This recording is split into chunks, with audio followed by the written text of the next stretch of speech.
Summer வந்தாச்சு. What's your plan for this holiday? எங்க கிட்ட விட்டுருங்க, நாங்க பாத்துக்கிறோம். VGT Holidays. GT Holidays, South India's #1 travel brand. தமிழர்களின் #1 சாய்ஸ் தமிழ் மேட்ரிமோனி.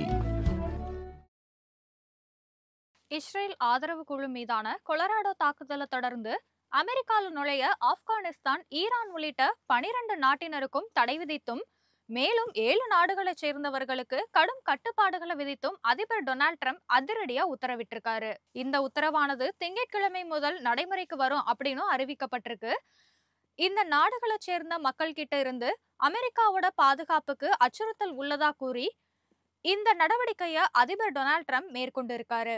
அமெரிக்க அதிபராக 2வது முறையா பதவியேற்ற டொனால்ட் ட்ரம்ப் தொடக்கம் முதலே பல்வேறு அதிரடி நடவடிக்கைகளை மேற்கொண்டு வராரு.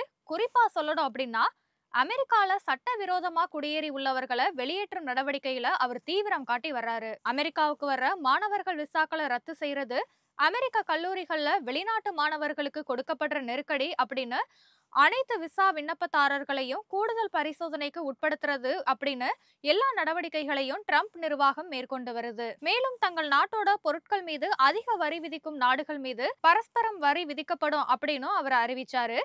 சைனால இருந்து இறக்குமதி செய்யப்படும் பொருட்கள் மீது 145% வரியை உயர்த்தினாரு. வெளிநாட்டினர் அமெரிக்காவுக்குள் சட்டவிரோதமா நுழையிறத தடுக்கிற நடவடிக்கைய தீவிர நடவடிக்கையா ட்ரம்ப் எடுத்து வர்றாரு. அதோட மட்டும் இல்லாம அமெரிக்காவுக்கு இறக்குமதி ஆகிற சைனா உள்ளிட்ட பல்வேறு நாடுகளுக்கும் கூடுதலாக வரிகளை விதித்து அந்த நாடுகளை திணறடித்து வர்றாரு. ரஷ்யா மற்றும் உக்ரைன் இடையே நடைபெற்று வரும் போரை முடிவுக்கு கொண்டு வரவும் ட்ரம்ப் பேச்சுவார்த்தை நடத்தி வர்றாரு. இந்த சூழ்நிலையில அமெரிக்காவோட கொலராடோல அண்மையில காசாவுல ஹமாஸ் பிடித்து வைத்துள்ள இஸ்ரேலிய பணைய கைதிகளை நினைவு கூற கூடியிருந்த மக்கள் குழு மீது ஒரு நபர் தாக்குதல் நடத்தியுள்ள சம்பவம் பெரிய அதிர்ச்சியவே ஏற்படுத்தி இருக்கு. அந்த நபர் கூடியிருந்த கூட்டத்தினர் மீது மொலோட்டோவ் காக்டெயில்களை வீசியும் தீப்பந்தங்களை எரிஞ்சும் தாக்குதல் நடத்தினாங்க. இதுல பல பேர் காயமடைந்தாங்க. இந்த தாக்குதல் நடத்திய முகமது சப்ரி அப்படின்னு சொல்லப்படுற அடையாளம் காணப்பட்ட அந்த நபர் கூட்டத்தை தாக்கும் போது பாலஸ்தீனத்தை விடுவிப்போம் அப்படின்னு கூச்சலிட்டாரு. அவரை போலீஸும் கைது பண்ணி விசாரணை நடத்திட்டு வர்றாங்க. இந்த தாக்குதல் சம்பவத்தை சுட்டிக்காட்டியும் அமெரிக்காவோட பாதுகாப்புக்கு அச்சுறுத்தல் உள்ளதாக சொல்லியும் ஈரான் உட்பட 12 நாடுகளை சேர்ந்தவங்க அமெரிக்கால நுழைய அதிபர் ட்ரம்ப் அதிரடியா தடை விதித்திருக்காரு.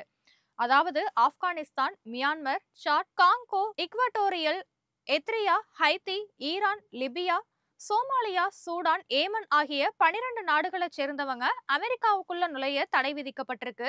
அமெரிக்க அதிபரால தடைகள் மற்றும் கட்டுப்பாடுகள் விதிக்கப்பட்டுள்ள இந்த 19 நாடுகள்ல 10 ஆப்பிரிக்காவில இருக்கு. அதுல 9 நாடுகள் கருப்பின ஆப்பிரிக்க மக்கள் வாழ்ற நாடுதான். தடை விதிக்கப்பட்ட நாடுகள்ல ஒன்றான ஆப்கானிஸ்தான்ல தலிபான்கள் ஆட்சி தற்போது நடந்து வருது. தலிபான்களை அமெரிக்க உலகளாவிய பயங்கரவாத அமைப்பா அறிவித்திருக்கு. அங்கிருந்து வர்ற அதிக மாணவர்கள் சட்டவிரோதமா அமெரிக்கால தங்கி வர்றாங்க. மேலும் ஆப்கானிஸ்தான்ல முறையான பயணிகளை சோதிக்கிறது இல்ல அப்படின்னு குற்றச்சாட்டும் எழுந்திருக்கிறதுனால ட்ரம்ப் அந்த நாட்டு மக்கள் அமெரிக்கா வர்றதுக்கு தடை விதித்து நடவடிக்கையும் மேற்கொண்டு இருக்காரு. இதே போல ஈரான் மற்றும் கியூபால அரசு ஆதரவு பெற்ற பயங்கரவாதம் மற்றும் சாட் மற்றும் எரித்ரியா போன்ற நாடுகள்ல இருந்து அதிக விசா காலாவதியான தங்குதல் அப்படின்னு எல்லா நாடுகளுக்கும் தடை விதிக்கப்பட்டிருக்குது. பிரம்மாவை எடுத்துக்கிட்டோம் அப்படின்னு பார்த்தோம்னா சுற்றுலா பயணிகளா வர்றவங்கள 27% பேர் அமெரிக்காலேயே செட்டில் ஆயிடுறாங்க. அதற்கு பிறகு அவங்கள பர்மா மீண்டும் ஏற்கவும் மறுக்குது. இதனால பர்மாவை சேர்ந்தவங்க அமெரிக்கால நுழைய தடை விதிக்கப்பட்டிருக்கு. இதே போல சாட், காங்கோ, கயானா, ஹைட்டி நாட்டுல உள்ள சுற்றுலா பயணிகள் பிசினஸ் விசால பயணித்து அமெரிக்கால சட்டவிரோதமா தங்குறாங்க. எரித்ரியா நாட்டை எடுத்துக்கிட்டோம் அப்படின்னு பார்த்தோம்னா அவங்க கிட்ட முறையான ஆவணங்கள் அப்படிங்கிறது கிடையாது. மேலும் வெளிநாடு பயணிக்கிறவங்கள குற்ற பின்னணிய அந்த நாடு சரிபார்க்கிறதும் இல்ல. ஈரான் நாட்டை பொறுத்த வரைக்கும் அமெரிக்காவுக்கும் அந்த நாட்டுக்கும் இடையே பிரச்சனை தற்போது தீவிரமடைஞ்சிருக்கு. ஈரான பயங்கரவாத அமைப்புகளுக்கு ஆதரவளிக்கிறதா அமெரிக்கா சொல்லிக்கிட்டு வர்றதுனால ஈரான் நாட்டுக்கு அமெரிக்கா அனுமதி மறுத்திருக்குது. லிபியா, சோமாலியா பயங்கரவாதிகள் அதிகம் உள்ளதால அமெரிக்கா அந்த நாட்டினருக்கு அனுமதி மறுத்துருச்சு. அமெரிக்காவுக்கு அச்சுறுத்தல்கள் அளிக்கிற ஆயுத குழுக்கள் செயல்படும் நாடுகள் மற்றும் சுற்றுலா விசாவில் அமெரிக்காவுக்கு வருகை தந்து சட்டவிரோதமா அங்கேயே தங்குறவங்களுக்கு இந்த தடை விதிக்கப்பட்டிருக்கு.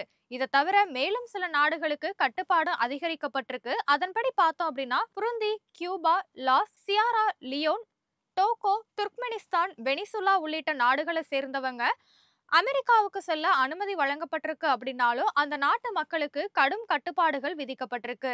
இந்த தடை உத்தரவு வர்ற 9ஆம் தேதி முதல் அமலுக்கும் வருது. இதற்கான உத்தரவுல அதிபர் ட்ரம்ப் கையெழுத்தும் போட்டிருக்காரு. கொலராடோவோட போல்டர்ல நடந்த இந்த தாக்குதலுக்கு அதிகாரிகள் சட்டவிரோதமா வசித்ததாக கூறப்படுற ஒரு நபரை சுட்டிக்காட்டி புதிய பயண தடைக்கு கையெழுத்து இட்டதா ட்ரம்ப் வீடியோ ஒன்றையும் வெளியிட்டிருக்காரு. இது தொடர்பாக அமெரிக்க அதிபர் ட்ரம்ப் தன்னோட சமூக வலைதள பக்கத்துல வெளியிட்டுள்ள வீடியோ பதிவுல பார்த்தோம் அப்படின்னா, அண்மையில கொலராடோல நிகழ்ந்த தாக்குதல் சம்பவம் முறையான ஆவணங்கள் சரிபார்க்கப்படாமல் அமெரிக்கால நுழைகிற வெளிநாட்டினர் தீவிர ஆபத்துகளை எடுத்து காட்டுறதா தெரிவிச்சிருக்காரு. இதனாலதான் பல நாடுகளுக்கு பயண கட்டுப்பாடுகளை விதிக்கிற புதிய நிர்வாக உத்தரவுல கையெழுத்து போட்டிருக்கிறதா அவரும் சொல்லியிருக்காரு. வெளிநாட்டினர்கள் நமது நாட்டுக்குள்ள நுழைஞ்சி அமெரிக்கர்களுக்கு தீங்கு விளைவிப்பதை ஒருபோது என்னால ஏற்க முடியாது அப்படின்னு ட்ரம்ப் திட்டவட்டமா தெரிவிச்சிருக்காரு. இது தொடர்பாக அமெரிக்க அதிபரோட அதிகாரப்பூர்வ இல்ல அலுவலகமான வெள்ளை மாளிகை அறிவிப்பையும் வெளியிட்டிருக்கு.